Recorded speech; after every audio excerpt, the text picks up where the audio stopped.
Hi friends, welcome back to my channel.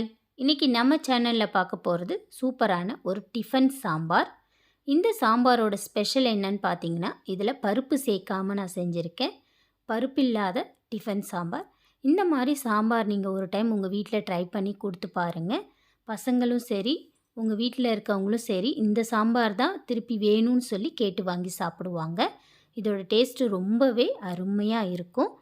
இந்த sambar recipe எப்படி செய்யலான்னு பார்க்குறதுக்கு முன்னாடி, இப்போ தான் என்னோடய சேனல் முதல் முறையாக பார்க்குறீங்கன்னா சப்ஸ்கிரைப் பண்ண மறந்துடாதீங்க. கூடவே பெல் சிம்பலையும் ப்ரெஸ் பண்ணிக்கோங்க. அப்போ தான் என்னோடய அடுத்தடுத்த வீடியோ உங்களுக்கு நோட்டிஃபிகேஷனில் கிடைக்கும். இப்போ வாங்க ரெசிபிக்குள்ளே போயிடலாம். இதுக்காக ஒரு குக்கர் எடுத்துக்கிறேன். குக்கர் அடுப்பில் வச்சுக்கிறேன். இதில் 2 டீஸ்பூன் அளவுக்கு எண்ணெய் சேர்க்குறேன். எண்ணெய் கொஞ்சம் சூடானதும் இதில் ஒரு 4 பச்சை மிளகாய் சேர்க்குறேன். காரத்துக்கு தகுந்த மாதிரி நீங்கள் எடுத்துக்கோங்க. இந்த பச்சை மிளகாயை கிள்ளிட்டு சேர்த்துக்கலாம். முழுசாக சேர்த்திங்கன்னா படப்படன்னு வெடிக்கும். கூடவே ஒரு 4 பூண்டு பல்லும் சேர்த்துக்கிறேன். சேர்த்துட்டு இதை எண்ணெயில் லைட்டாக வதங்க விட்டுடலாம். இது ஓரளவுக்கு வதங்கினதும் இது கூட ஒரு 5 தக்காளி கட் பண்ணி எடுத்து வச்சுருக்கேன். அதையும் சேர்த்துக்கிறேன். சேர்த்துட்டு தக்காளியில் இருக்க ஒரு தண்ணித்தன்மை இருக்கும் இல்லையா, தண்ணியாக வரும் இல்லையா, அது லைட்டாக போகிற அளவுக்கு வதங்க விட்டுடலாம். ஒரு 1 நிமிஷம் வதங்கினா போதும். லைட்டாக ஒரு 2-3 கிளறை மட்டும் கிளறி விட்டுக்கிறேன்.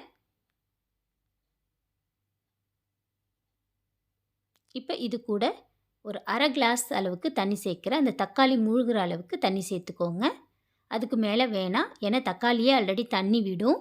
இதில் நீங்கள் அதிகம் தண்ணி விட்டுட்டிங்கன்னா ரொம்ப ஜாஸ்தி தண்ணியாக இருக்கும். குக்கர் மேலே பொங்கி வரும். இப்போ குக்கரை மூடிட்டு ஒரு விசில் விட்டு எடுத்துக்கலாம். இப்போ தக்காளி சேர்த்து குக்கரை மூடிட்டேன். குக்கர் ஒரு விசில் வந்துடுச்சு. இப்போ அடுப்பை ஆஃப் பண்ணிவிட்டு குக்கரை இறக்கி வச்சிடலாம். இதோட ஆவி ரிலீஸ் ஆகட்டும். ஸ்டீம் ரிலீஸ் ஆனதும் குக்கரை ஓப்பன் பண்ணுறேன். இப்போ பாருங்கள், தக்காளி நல்லா வெந்து வந்திருக்கு. தண்ணி தனியாக, தக்காளி தனியாக பிரிஞ்சிருக்கு.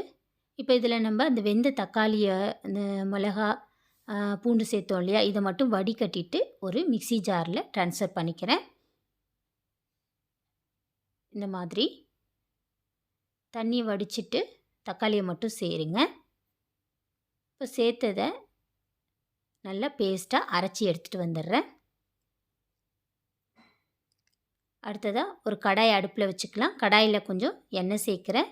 எண்ணெய் சூடானதும் இது கூட 1 டீஸ்பூன் அளவுக்கு கடுகு உளுத்தம்பருப்பு சேர்த்துக்கலாம். தாளிப்புக்காக ரெடி பண்ணுறேன். கடுகு உளுத்தம்பருப்பு நல்லா பொரியட்டும்.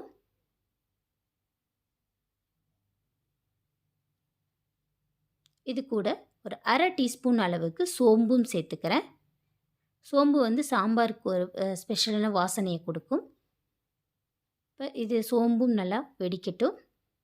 இது கூட ஒரு 3 வரமிளகாய், ஒரு 4 கொத்து கருவேப்பிலை சேர்த்துக்கிறேன். இது பொரிஞ்சதும் கூடவே கொஞ்சமாக பெருங்காயத்தூள். இதை லைட்டாக வதங்க விட்டுடலாம்.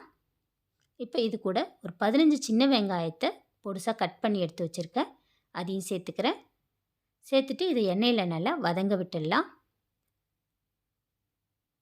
சின்ன வெங்காயம் சேருங்க இந்த சாம்பாருக்கு. அப்போ தான் சாம்பாரோட டேஸ்ட் நல்லாயிருக்கும்.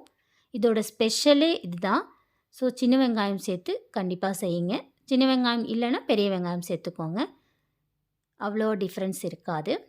ஸோ இப்போ இது வெங்காயம் நல்லா ஓரளவுக்கு வதங்கிடுச்சு. இப்போது நம்ம தக்காளி வடிகட்டி வச்சுருந்தோம் இல்லையா, அந்த இதை பேஸ்ட்டாக அரைச்சி எடுத்துகிட்டு வந்ததை இது கூட சேர்த்துக்கலாம். சேர்த்துட்டு இது மிக்ஸி ஜாரில் இன்னும் கொஞ்சம் ஒரு அரை கிளாஸ் அளவுக்கு தண்ணி ஊற்றி கழுவி இது கூடயே சேர்த்துக்கிறேன். இந்த இதில் தண்ணி நிறையா சேர்த்துக்கோங்க. இந்த சாம்பார் கொஞ்சம் தண்ணியாக இருந்தால் தான் டேஸ்ட்டு நல்லாயிருக்கும். கூடவே கொஞ்சமாக மஞ்சத்தூள் சேர்க்குறேன்.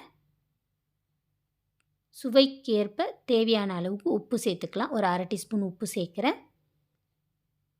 இது கூட தேவைப்பட்டுச்சுன்னா கொஞ்சமாக குழம்பு மிளகாத்தூளும் சாம்பார் பொடியும் சேர்க்கலாம். நான் ஆல்ரெடி 4 பச்சை மிளகா சேர்த்துட்டேன். எனக்கு காரம் போதுமானதாக இருக்குது. நான் வரமிளகா வேறு தாளிச்சிருக்கிறதுனால நான் மிளகாத்தூள் சேர்க்கலை. உங்களுக்கு காரம் தேவைப்பட்டுச்சு இன்னும் கொஞ்சம் அப்படின்னு நினச்சிங்கன்னா கொஞ்சமாக சாம்பார் தூளும் குழம்பு மிளகாய் தூள் ஒரு அரை டீஸ்பூனும் சேர்த்துக்கோங்க. அடுத்தது நம்ம வடிகச்சி வச்சுருந்த அந்த தண்ணியும் இது கூடயே சேர்த்துடலாம். சேர்த்துட்டு நல்லா கலக்கி விடுங்க. இங்கே பாருங்கள், சாம்பாரோட கன்சிஸ்டன்சி இந்த அளவுக்கு தண்ணியாக இருக்கணும். இன்னும் கூட கொஞ்சம் தண்ணி வேணும்னாலும் சேர்த்துக்கோங்க. இது திக்காக இருந்தால் அந்த சாம்பார் நல்லா இருக்காது. இதை இப்போ நம்ம நல்லா கொதிய விட்டுடலாம். பாருங்கள், நல்லா சாம்பார் கொதித்து ரெடி ஆகிடுச்சு. இப்போ ஒரு கைப்பிடி அளவுக்கு கொத்தமல்லி தழை தூவிட்டு அடுப்பை ஆஃப் பண்ணிவிட்டு சாம்பாரை இறக்கிடலாம். அவ்வளோதாங்க, சூப்பரான டிஃபன் சாம்பார் ரெடி ஆகிடுச்சு. பருப்பில்லாத இந்த டிஃபன் சாம்பாரை உங்கள் வீட்டில் நீங்களும் ட்ரை பண்ணி பாருங்கள். எப்படி இருந்துச்சுன்னு சொல்லி மறக்காமல் கமெண்ட் பாக்ஸில் கமெண்ட் பண்ணுங்கள். கூடவே என்னோடய சேனலை லைக் பண்ணி ஷேர் பண்ணி சப்ஸ்கிரைப் பண்ணிக்கோங்க. தேங்க்ஸ் ஃபார் வாட்சிங்.